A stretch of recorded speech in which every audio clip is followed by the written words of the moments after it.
What's up, y'all? It's your girl El Rochelle, the Hardwood Diva, and I am here for our Diva Mommy Dish.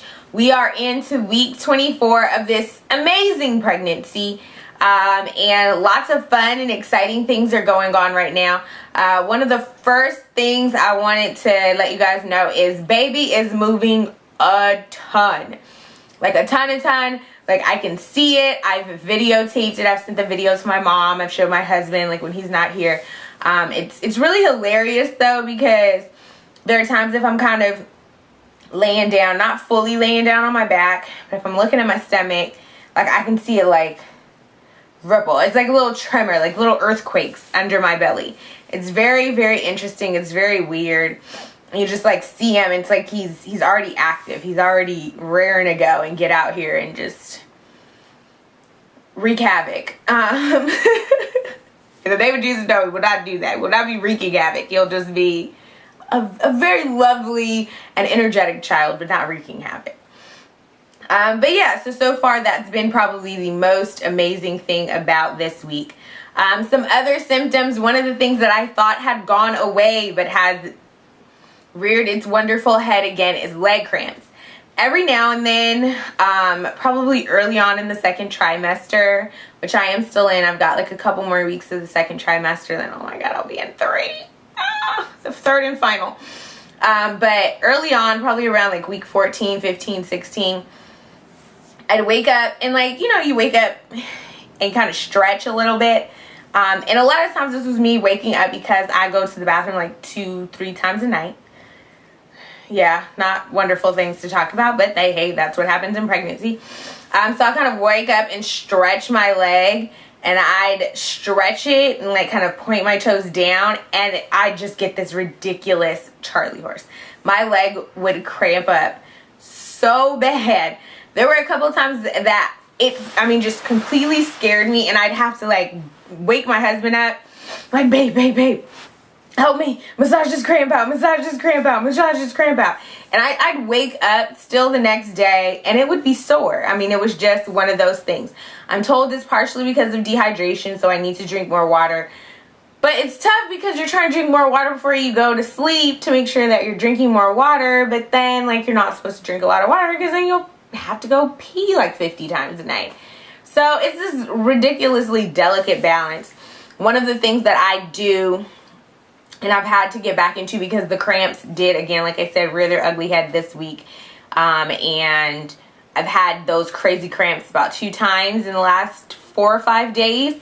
So I've gotten back on my magnesium. I add magnesium to water or my Power Protein green food shake in the morning.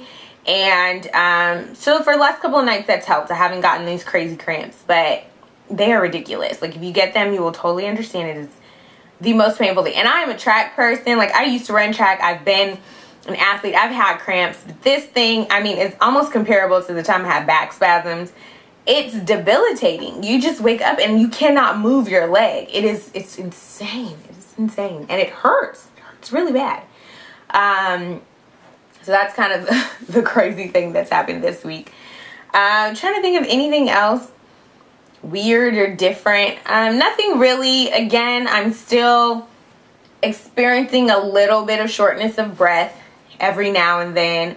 A couple days ago, if I eat a lot and then I'm like sitting there, I'm stuffed, and then it's hard to breathe, and he's moving around all the time and taking up space, and he rolls into these little corners and just sits there, and it's like on my bladder. It's like a confluence of all the worst things that you could possibly think you could feel at once.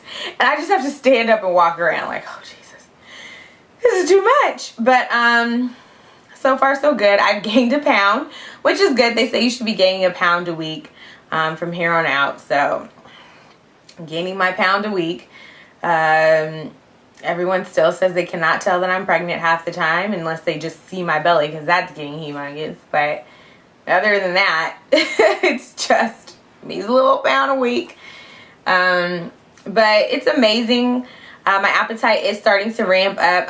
I'm eating more often rather than eating like a ton. My cravings have been, of course, French fries. I am crazy about French fries. I have been eating French fries all the time. I have French fries once a week, and I hadn't had French fries before in a while. But But I eat french fries all the time. Jack in the Box, McDonald's, Chick-fil-A, In-N-Out. French fries from wherever, I am excited about them. And they are the first things I eat when I get my meal. Like burger, I put that to the side. Even the chicken nuggets from Chick-fil-A, and I love Chick-fil-A, those come second fiddle to the french fries right now. That is just how it is. French fries are my pregnancy craving. I've gotten better at eating green foods. I'm not a huge salad person. I don't like salad dressing. Salad just is gross to me. So, but I prayed that I would have a desire for better foods even before I became pregnant. I prayed for all kinds of things before I became pregnant, for pregnancy. And I've gotten better. So fruits and veggies I'm doing better at. But the main focus of this video for me this week is just kind of talking a little bit more about the decision of hospital, birth center, or home birth. So last week I talked to you guys about the decision that we made to go with a midwife over a traditional OBGYN. And now this week I want to delve into a little bit more of the hospital, birth center, or home. Because, of course, with an OBGYN, you're always going to be in a hospital. Very slim chance you can do that with a OB at a birth center.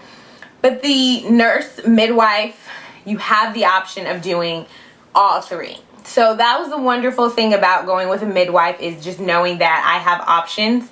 And the reason we went with a birth center is because just personally, we wanted something that was a comfortable home setting, something that was kind of between the two. Our house is just not equipped to try and do a home birth. Our bedroom is way up at the top. An open space where you could put one of these huge water tubs. Well, they're not huge, but these water tubs is going to be kind of on our second level. And I'm just thinking it's probably not a good idea for a laboring woman to be going up and down stairs, because one of the main things is you want to be comfortable. You like to you're going from the bed to the tub, from the bed to the tub sometimes, depending on how long you labor.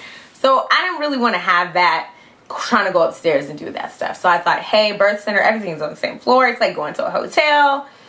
Very comfortable. The great thing is that you can eat at a hospital or at a birth center.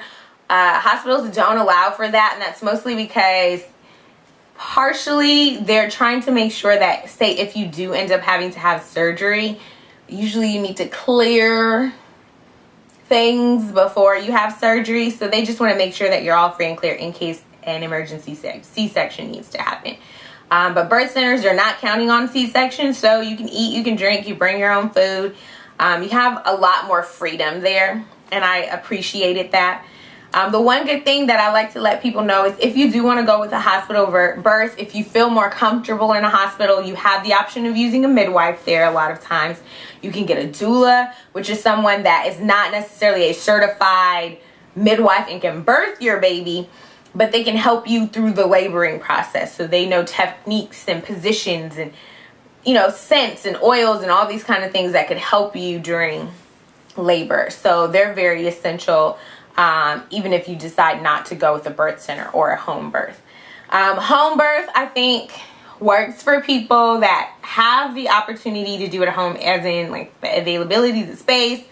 And then I think too, if you've had a child before, so you kind of know what you're getting into, hey, you can get up, go straight to your bed, and tell everybody to leave, that kind of thing. They clean up after you once you're done, all that stuff. So that is an option. The good thing is that now hospitals are offering midwives, and they're offering water birth, which was something that I was very much interested in.